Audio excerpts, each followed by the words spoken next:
Hello दोस्तों, स्वागत है आप सभी को मेरे इस यूट्यूब चैनल पर। इस वीडियो में हम लोग झारखंड टेट 2015 के क्वेश्चन को सॉल्व करने वाले हैं। तो चलिए स्टार्ट करते हैं। Question number 11। Children have the potential to create knowledge and make meaning. बच्चों में ज्ञान की रचना करने और अर्थ का निर्माण करने की क्षमता होती है। फ्रॉम दिस पर्सपेक्टिव, इस दृष्टिकोण से the role of a teacher is, teacher का रोल क्या होता है।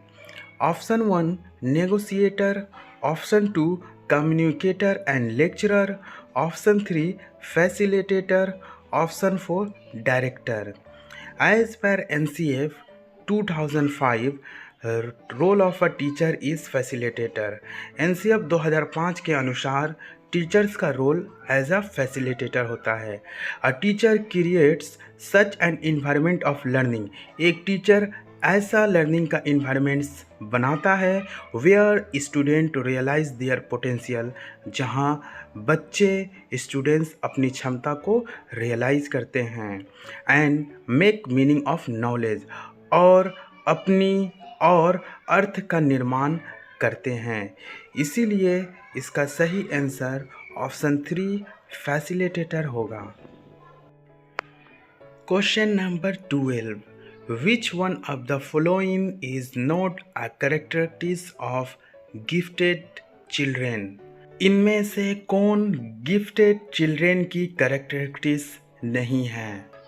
Option 1 high order mental process, option 2 high self efficiency, option 3 below average mental process, option 4 solving problems insightfully. एक गिफ्टेड चिल्ड्रेन की characteristics जो होती है वो हाई सेल्फ इफ़िशिएंसी होती है। उसके अंदर मेंटल प्रोसेस भी हाई ऑर्डर होते हैं। वो किसी भी प्रॉब्लम को इंसाइटफुली सॉल्व कर लेते हैं। उसके अंदर वर्बल एबिलिटी भी हाई होती है। उसके अंदर क्यूरियोसिटी लेवल भी होती है और वो डाइवर्जेंट थिंकिंग भी रखते हैं। लेकिन एक गिफ्टेड चिल्ड्रेन कभी भी बिलो एवरेज मेंटल प्रोसेस नहीं होते हैं। इसीलिए इसका सही answer option 3 below average mental process है।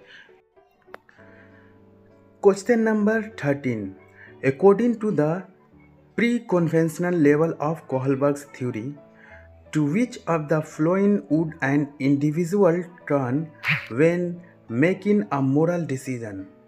कोहलबर्ग्स थ्योरी के प्री कन्वेंशनल लेवल में जब कोई बच्चा या कोई इंडिविजुअल मोरल डिसीजन लेता है, उनके कारण क्या होते हैं मोरल डिसीजन के। देखिए, कोहलबर्ग के जो प्री कन्वेंशनल लेवल होता है उसके 2 स्टेजेस होते हैं। एक होता है पनिशमेंट एंड ओबीडियंस और दूसरा होता है इंस्ट्रूमेंटल पर्पस और mutual exchange. Pre conventional level में मोरलिटी जो होता है वो ज़ीरो होता है। बच्चे जो होते हैं राइट और रॉन्ग का डिसीजन खुद से नहीं ले पाते हैं, उनके अंदर मोरलिटी नहीं होता है। इसीलिए स्टेज 1 में बोला गया है वो पनिशमेंट से बचने के लिए राइट और रॉन्ग का डिसीजन लेते हैं। जबकि स्टेज 2 में बोला गया है इंस्ट्रूमेंटल पर्पस जिसे कहते हैं म्यूचुअल एक्सचेंज, वहाँ बच्चे डिसीजन जो लेते हैं वो रिवार्ड्स के बेसिस पे लेते हैं कि उन्हें रिवार्ड्स मिलेगा तो ये करेंगे। ये है प्री कन्वेंशनल के 2 स्टेजेस। तो यहाँ पर क्वेश्चन प्री कन्वेंशनल के ही पूछा गया है कि मोरल डिसीजन लेते वक्त बच्चे किसके बिना पर लेते हैं। तो ऑप्शन 1 जो देख रहे हैं पोटेंशियल पनिशमेंट इन्वॉल्व, इसीलिए इसका सही answer option 1 potential punishment involve ही होगा, क्योंकि यही स्टेज 1 का ये क्वेश्चन है। प्री कन्वेंशनल का स्टेज 1 का ये क्वेश्चन है। Question number 14। Regarding learners individual differences. Individual differences के अनुसार लर्नर्स के रिगार्डिंग्स टीचर्स को कैसा होना चाहिए। The teacher should be, teacher कैसा होना चाहिए। इंडिविजुअल डिफरेंसेस क्या है, कोई भी व्यक्ति, कोई भी 2 व्यक्ति 2 से ज़्यादा के अंदर फिजिकली वो सेम नहीं होते हैं, उनके अंदर फिजिकली डिफरेंसेस पाया जाता है।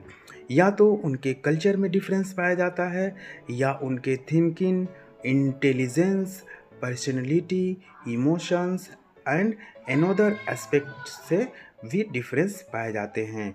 यही होते हैं इंडिविजुअल डिफरेंसेस। अब अगर किसी क्लास में इतने सारे वैरायटी किस्म के बच्चे अगर मिले, इंडिविजुअल डिफरेंस पाया जाए तो उन्हें एक तरीका से सिखाना मुश्किल होता है। इसीलिए इसका सही आंसर ऑप्शन 1 होगा। Option 2, solve the problem based on deductive method. Deductive method पे सोल्व करने से इंडिविजुअल डिफरेंस का प्रॉब्लम सोल्व नहीं होता है। Most of the time use algorithm का यूज कर भी इंडिविजुअल डिफरेंस का सोल्व नहीं होता है। ऑप्शन 4 में provide facts to student to memorise them. यहाँ मेमोराइज वर्ड जो है, इससे ये पता चलता है कि इसका आंसर 4 नहीं होगा। जहाँ भी मेमोराइज का वर्ड आएगा वहाँ सबसे पहले उस ऑप्शन को निगलेक्ट कर दीजिएगा। इसीलिए इसका ऑप्शन 4 तो होगा ही नहीं। इसीलिए इसका सही आंसर ऑप्शन 1 होगा। Question number 15, which one of the following is not the principle of child development. इनमें से कौन चाइल्ड डेवलपमेंट के प्रिंसिपल नहीं है? Option 1, all developments follow a sequence. Option 2, all areas of development are important. Option 3, all developments results from an introduction of maturation and experiences. Option 4, all development and learning proceed at an equal rate. यहाँ all development का मतलब होता है development के domains of development जितने होते हैं। 3 domains होते हैं, physical domain, cognitive domain, socio emotional domain. किसी में सोशियो डोमेन अलग, इमोशनल डोमेन अलग लिखा रहता है, इसीलिए 4 डोमेन लिखा रहता है। ऑप्शन 1 में बोला गया है all development follow a sequence, यानी ये सारे डोमेन्स जो होते हैं, physical domain, physical, cognitive, socio emotional domain, ये सारे का जो डेवलपमेंट होता है एक सीक्वेंस में होता है। ये सही है, ये प्रिंसिपल सही है। Option 2, all area of development are important. ये सारे एरिया यानी physical, cognitive, socio emotional development, ये सारे के सारे इम्पोर्टेंस होते हैं। ये भी ऑप्शन सही है, ये भी प्रिंसिपल सही है। Option 3, all development results from an introduction of maturation and experiences.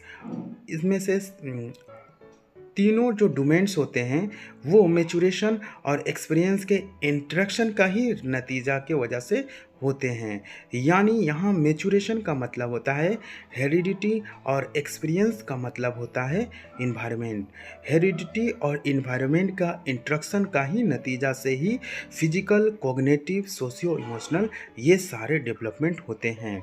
Option 4, all developments and learning proceed at an equal rates. सारे डोमेन्स ये होते हैं, physical, cognitive, socio emotional and learning जो होते हैं ये इक्वल रेट्स में होते हैं। ऑप्शन 4 ये प्रिंसिपल सही नहीं है, क्योंकि फिजिकल ग्रोथ जो होता है वो इन्फेंसी में सबसे ज़्यादा होता है। उस वक्त कॉग्निटिव डोमेन्स यानी कॉग्निटिव डेवलपमेंट थोड़ा कम होता है, सोशियो इमोशनल भी कम होता है। लेकिन बच्चा जब अपना लेटर चाइल्डहुड यानी एडोलेसेंट के जब पीरियड में आते हैं उस वक्त उनका कॉग्निटिव डेवलपमेंट बहुत ज़्यादा होता है, जबकि फिजिकल ग्रोथ थोड़ा कम हो जाता है और सोशियो इमोशनल भी उनका ज़्यादा होता है। तो हम देखते हैं कि यहाँ पर फिजिकल, कॉग्निटिव, सोशियो इमोशनल जो होते हैं वो अलग अलग रेट से ग्रो करते हैं, वो इक्वल रेट नहीं होता है। इसीलिए इसका सही आंसर ऑप्शन 4 होगा, all developments proceed at an equal rate. ये चाइल्ड डेवलपमेंट का प्रिंसिपल नहीं होगा। Question number 16, which one of the following would be the most effective way of conducting assessment. इनमें से असेसमेंट कंडक्ट कराने का सबसे ज़्यादा इफेक्टिव वे कौन सा है? Option 1, assessment should be at the end of the session. Option 2, assessment is an inbuilt process in teaching learning. Option 3, assessment should be done twice in a academic session. at the beginning and at the end. Option 4, assessment should be done by an external agency and not by the teacher. देखिए assessment जो होते हैं वो दो तरह के होते हैं। फॉर्मेटिव असेसमेंट मोस्ट पावरफुल होता है, जबकि समेटिव असेसमेंट लेस पावरफुल होता है। फॉर्मेटिव असेसमेंट हमेशा ऑनगोइंग कंटिन्यूअस होता रहता है, जबकि summative assessment eight the end of a lesson या कोर्स होता है। फॉर्मेटिव असेसमेंट का मेन मकसद होता है स्टूडेंट्स और टीचर्स के फीडबैक को लेना, प्रोवाइड्स वो करता है, जबकि समेटिव असेसमेंट्स स्टूडेंट की अचीवमेंट्स को बताता है।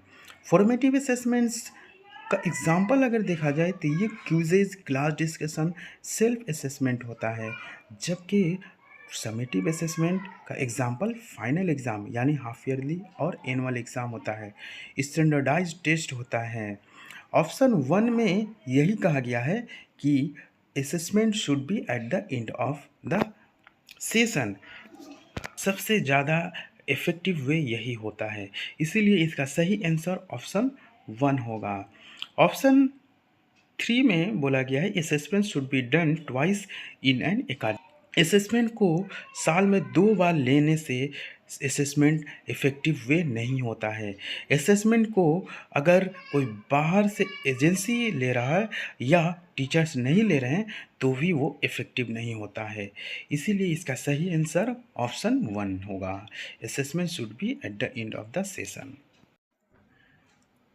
Question number 17, which one of the following is related to creativity? इनमें से कौन क्रिएटिविटी से संबंधित है? Option 1 divergent thinking, option 2 convergent thinking, option 3 emotional thinking, option 4 egoistic thinking.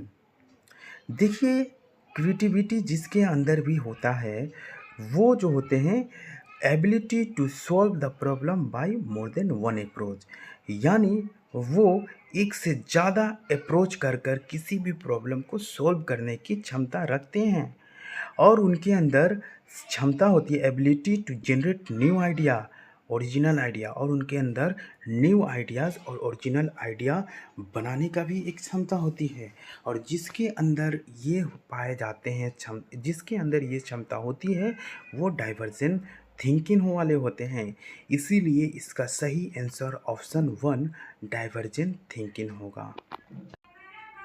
Question number 18, which one of the following statements about children would Vygotsky agree with?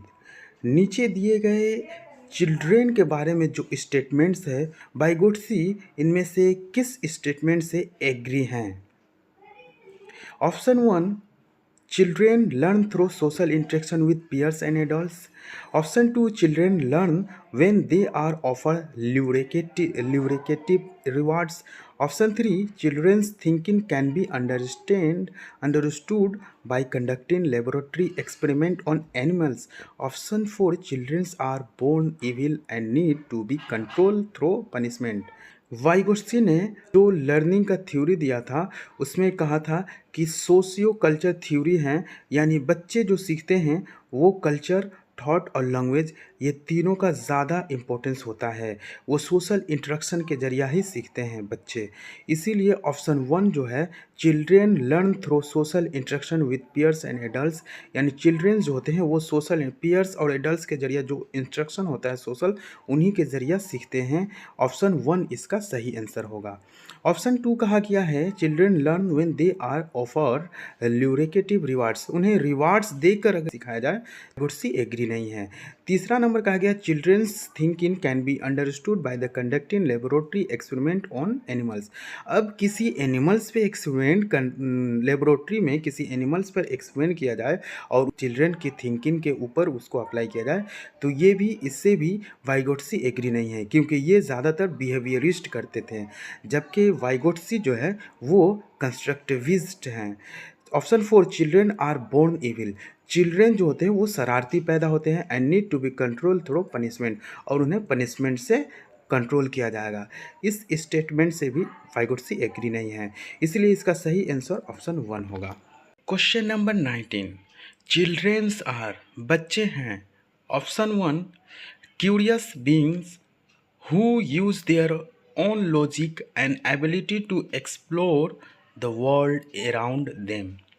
Option 2, adult like in their thinking and there is a quantitative increase in their thinking as they grow up.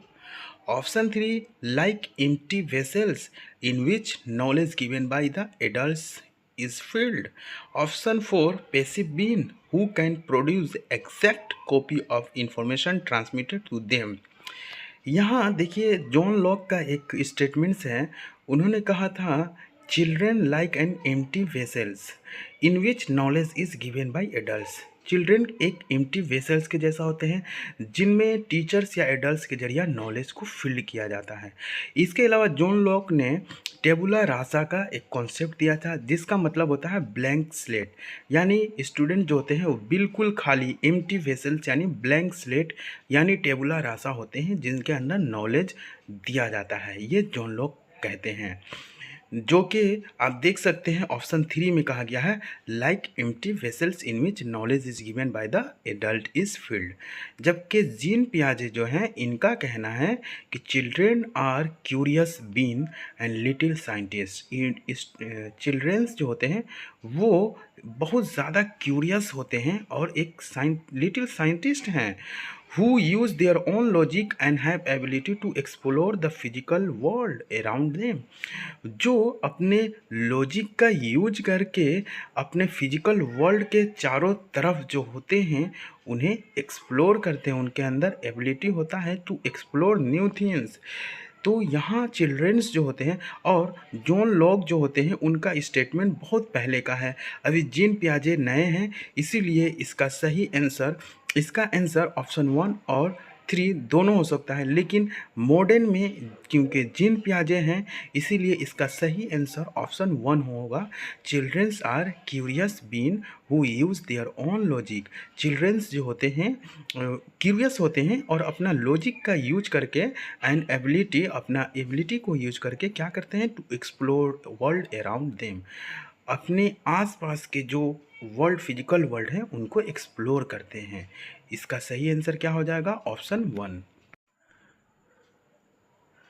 Question number 20, which of the following statements about the children's error is correct. बच्चों की गलती से संबंधित इनमें से कौन सा statement सही है कि बच्चे गलती करते हैं और वो स्टेटमेंट सही है। Option 1, children commits error because they are careless. बच्चे गलती करते हैं क्योंकि वो केयरलेस हैं, ये ऑप्शन सही नहीं है। Option 2, children's error are part of learning process.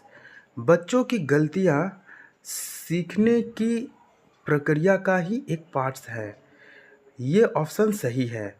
Option 3, children commit errors when the teacher is lenient and does not punish them for mistake. बच्चे गलती करते हैं, पनिशमेंट नहीं देते हैं, उन्हें पनिश नहीं करते हैं उनके मिस्टेक का। ऑप्शन 4 बोला जा रहा है children's error are insignificant for teacher. ये तो एकदम ही नहीं होगा, चिल्ड्रेंस का गलती जो होता है टीचर्स के लिए इनसिग्निफिकेंट नहीं होता है, ये स्टेटमेंट बिल्कुल ही सही नहीं है। इसका सही answer option 2, children's error are part of learning process, यानी बच्चों की गलतियाँ वो सीखने का ही एक अंग है। अगर आप इस चैनल पर नए हैं तो प्लीज़ लाइक शेयर और सब्सक्राइब ज़रूर करें ताकि आगे आपको ऐसे ही अपडेट मिलते रहें। Thanks for watching.